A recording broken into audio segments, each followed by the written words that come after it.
Guys, kalau kamu nonton video ini, mungkin suatu hari nanti, tanpa kamu rencanakan, tanpa ada momen besar, kamu akan berhenti sejenak dan mulai menyadari sesuatu. Bahwa banyak hal dalam hidup baru terasa penting saat semuanya sudah lewat. Kamu akan mengingat hal-hal sederhana yang dulu terasa biasa saja. Waktu bersama orang tua, percakapan kecil dengan mereka, dan momen yang tidak pernah kamu abadikan. Ini yang sering terjadi. Saat kita masih memilikinya, kita tidak benar-benar melihatnya. Saat kita masih dekat, kita tidak benar-benar menghargainya.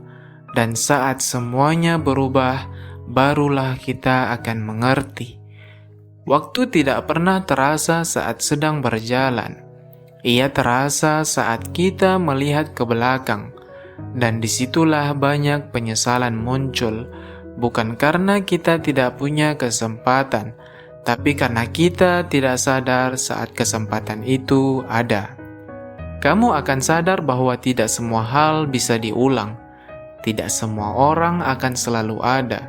Tidak semua momen bisa kembali. Dan hidup tidak menunggu sampai kamu siap untuk menghargainya. Dengarkan ini baik-baik. Banyak orang tidak kehilangan hidupnya. Mereka hanya tidak benar-benar hadir saat hidup itu terjadi. Dan ini yang paling mengusik. Kamu tidak akan sadar bahwa ini adalah masa yang akan kamu rindukan. Sampai masa itu benar-benar berlalu.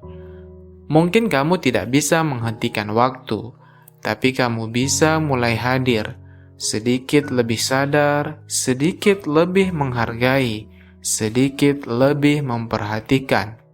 Karena hidup tidak selalu tentang momen besar. Seringkali hidup ada di hal-hal kecil yang kamu anggap biasa. Suatu hari nanti kamu akan melihat ke belakang dan berharap kamu lebih sadar di hari ini.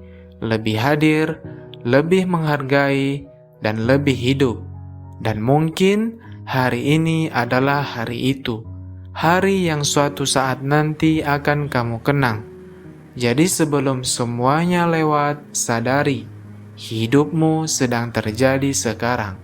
Kalau ini terasa diam, itu bukan kosong, itu makna. Jangan cuma tonton, renungkan. Karena kita tidak sedang mencari motivasi, kita sedang mencari pemahaman sampai kamu benar-benar mengenal dirimu sendiri.